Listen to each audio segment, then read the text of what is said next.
Hey everyone, it's Mikki here. Welcome to Mini Mikkipedia on a Monday, and today I want to talk about progress.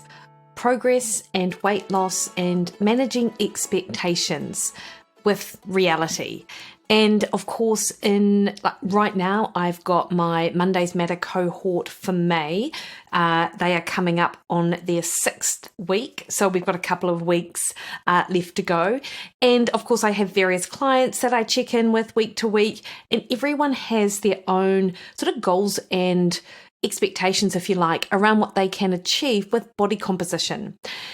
And part of my role as a nutritionist, and of course I know other health coaches and personal trainers and people in the space will probably be in a similar position, is managing the expectations of their clients. And I think it's such a good topic to address because, as you have probably heard, people overestimate what they can do and achieve within 1 to 2 months, like a program like Mondays Matter, and underestimate what they can do in a year. And it is so true when you think about it. I think about people who have been through a few rounds of Mondays Matter and are now just connecting with me one-on-one or just through social. And I get multiple messages each month by people saying, I just can't believe how much I've changed my habits and what I've managed to achieve. And they're not talking about weight loss, although of course it is a big part of it for them, but they are just talking about the person that they've become. And of course, whenever you join a fat loss plan like Mondays Matter that has this defined timeline, 0 to 8 weeks, we sort of almost pin our expectations in and around that end date. However, as I say, when people join up and it's through all the sort of written sort of material around the plan, this is a kickstart. Any plan you adopt, be it Mondays Matter, be it Jenny Craig, be it Weight Watchers, anything like that, it is not necessarily a one and done. Because part of the process is you're not just changing your body composition, but you're changing your thoughts, your habits, your behaviors to become a different person. The real transformation occurs on the inside. However, of course, you would like to see that physical transformation as well. And if you are on a plan that is suitable for you and you are following it, then that will, of course, happen. But you can't really put a timeline on it. And despite what you might hear in different arenas of, drop 10 pounds in 10 weeks or lose 5 kilos in 4 weeks or anything like that, there is no guarantee that that's going to be the case. And for what it's worth, that is a significant amount of weight to lose if you don't have that much weight to lose in the first place. So people overestimate what they can do within this short space of time without thinking about the fact that the real success lies in their ability to adopt those habits and behaviors that will get them there in the long run, regardless of whether that takes them 8, 12, 16 weeks, 6 months, or a year's time. And, I've got a couple of sort of examples which made me think about this as a good topic for Mini Mikkipedia, including, of course, the messages that I have gotten from you guys as to topic ideas. So this certainly came in as part of it. I have a friend who is currently training for a physique competition, and she has been super consistent. She has been on the actual cut for the competition probably a good sort of 8 to 10 weeks now. And she is pretty petite anyway. However, she hasn't seen much scale shift or physique shift visible sort of day to day until probably the last week. Now, think about that. That is 10 weeks of consistently following the calories set by her coach, by doing the cardio that the coach outlined, and of course, to the strength training that she is required to do for her physique competition, and of course for the cut. She has been consistent, absolutely down to the last calorie, if you like, for 9 weeks before she saw a real shift in the scales. Now, if you look at her progress photos from sort of week to week, and she occasionally sort of shares these on social media, you can see definitive changes.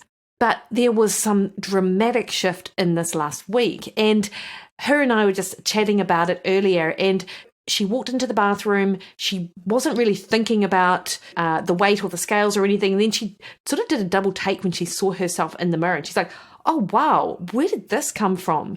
She saw changes in her physique, which were so stark that weren't visible even like 3 or 4 days earlier.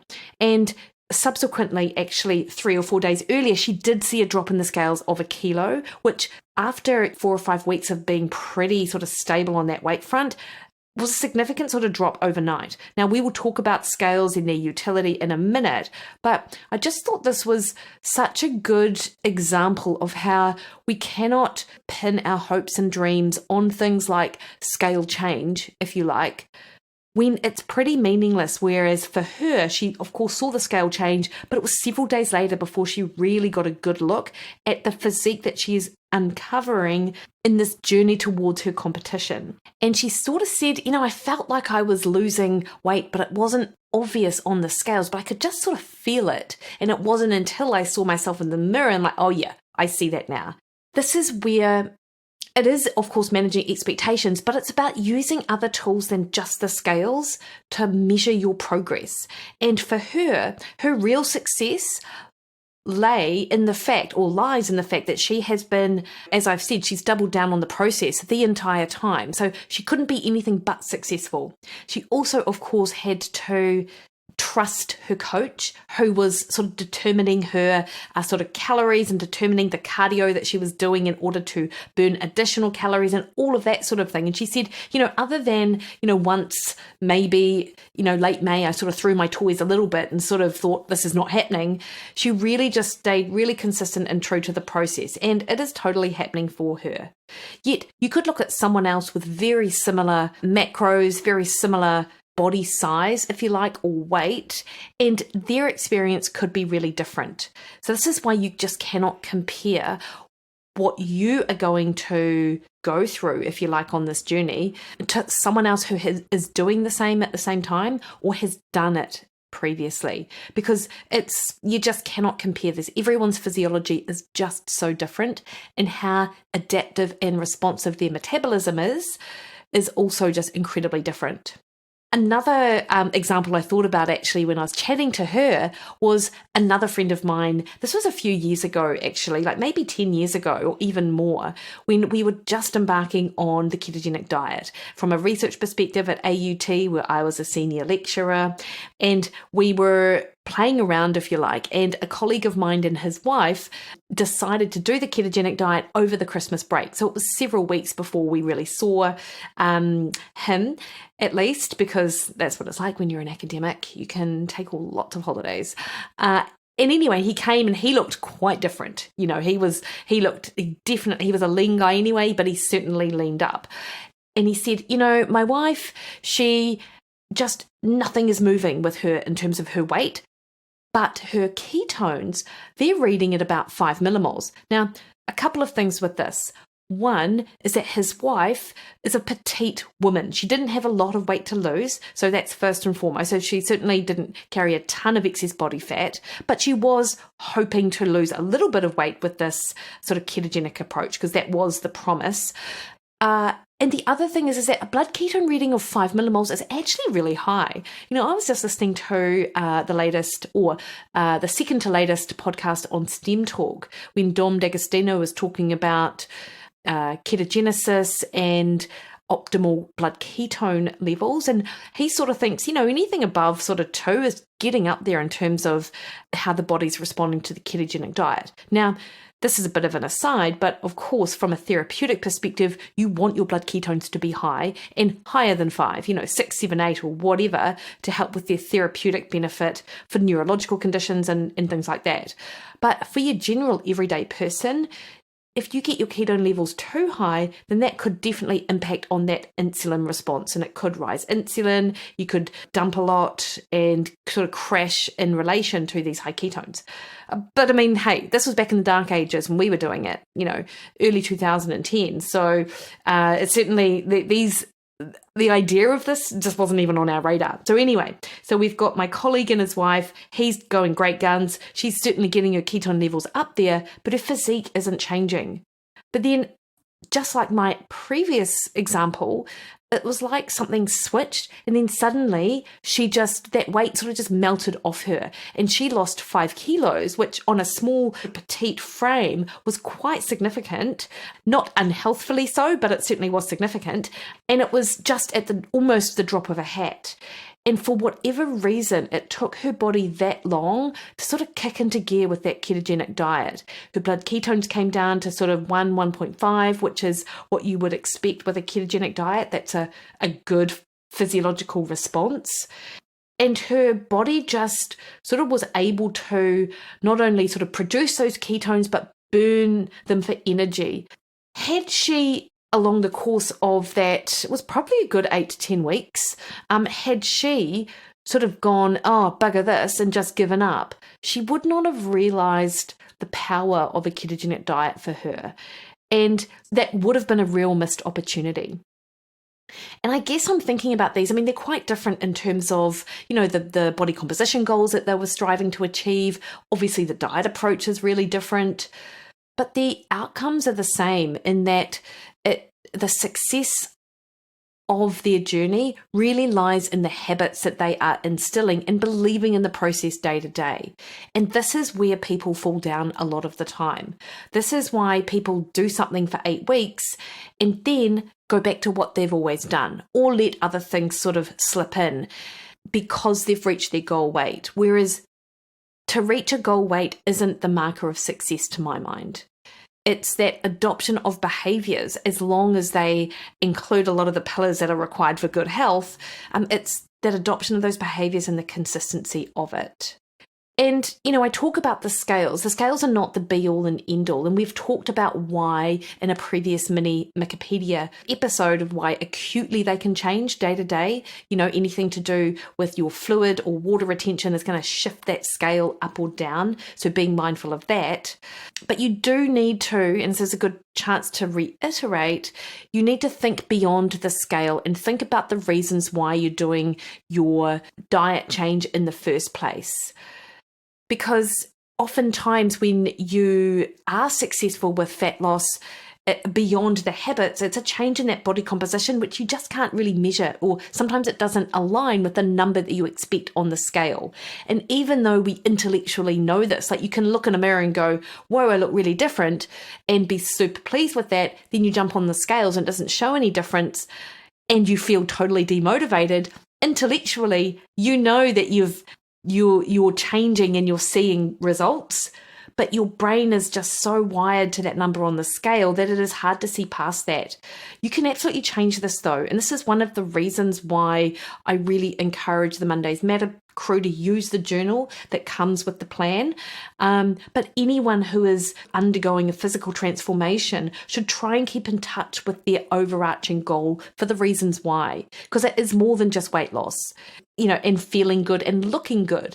These are really valid goals though, so I'm certainly not wanting to dismiss them.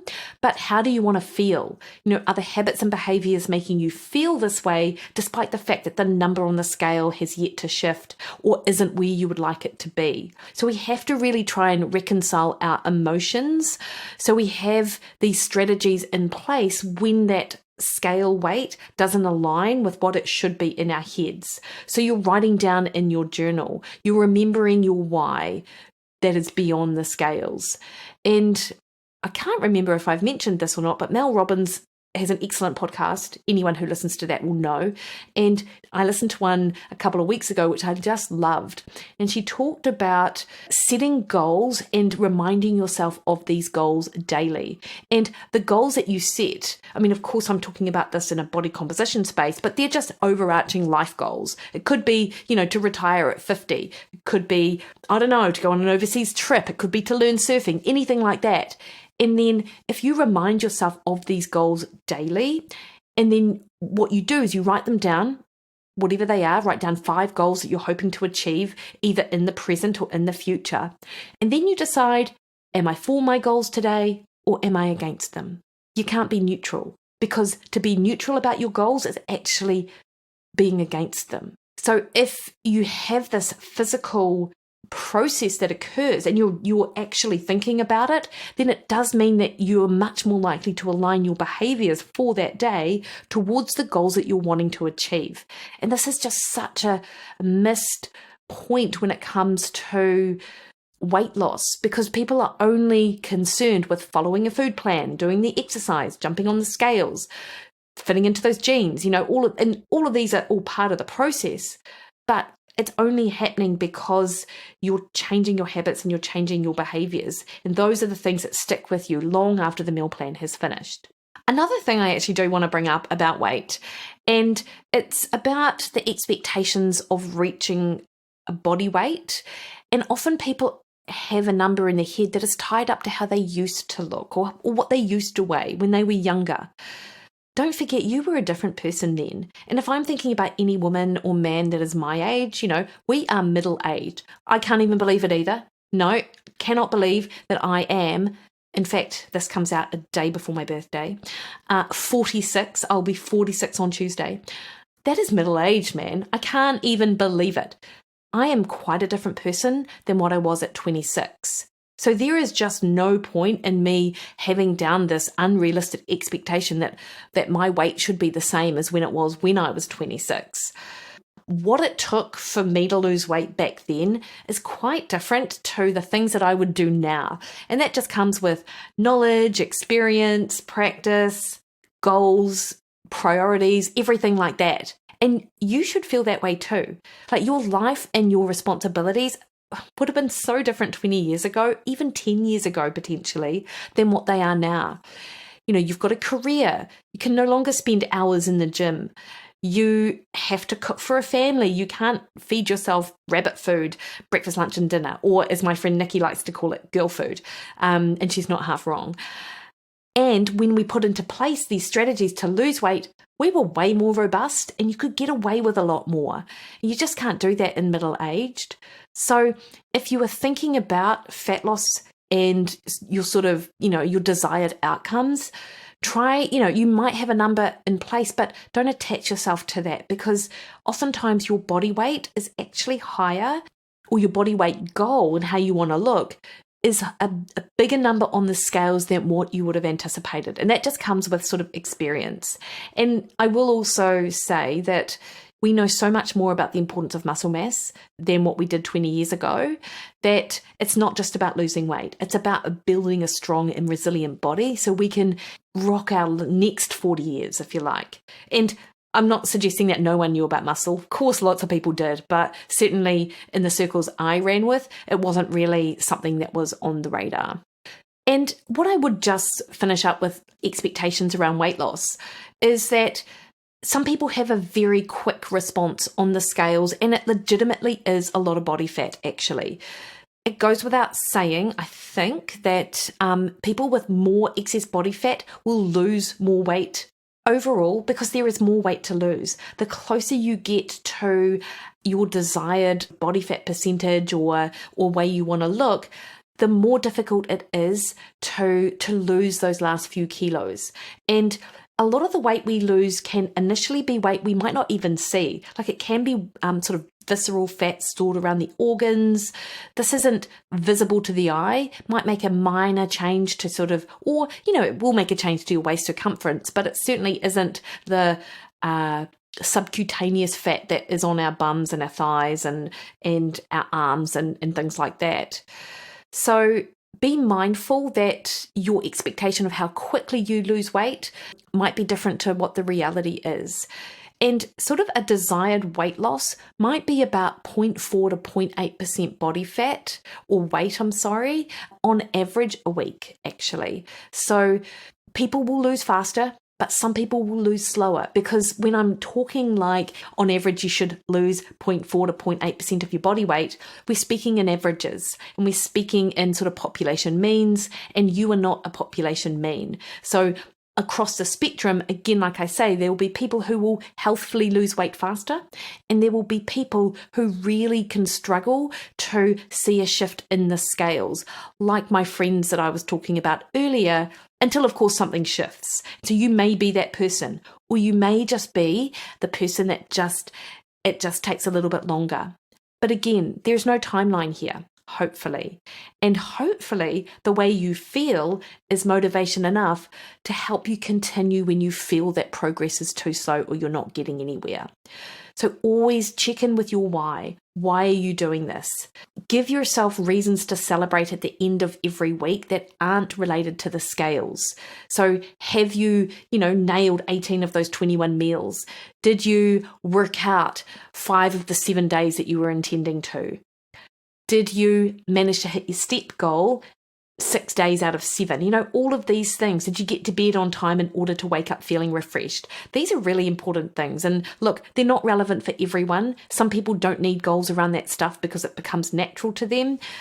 Other people do. So if you are able to set targets and goals around the things that you can control, which are your habits and behavior, then of course you still will care about what you see on the scales and in the mirror, but it just becomes a little bit less important when you know that you are transforming the person that you want to be. And I think that's the most important part of this anyway. All right, team. So that's just some thoughts on managing expectations around weight, and any comments or questions on this, please don't hesitate to just flick me a message on Instagram or Twitter at Mikki Williden, over on Facebook at Mikki Williden Nutrition, or head to my website, mikkiwilliden.com, because this week I'm having a birthday sale, and that does mean that there's 46% off my fixed term plans, which is pretty bloody exciting. So you'll hear more about that. And look, thanks so much for tuning in. I just really appreciate you, and have a great week, won't you?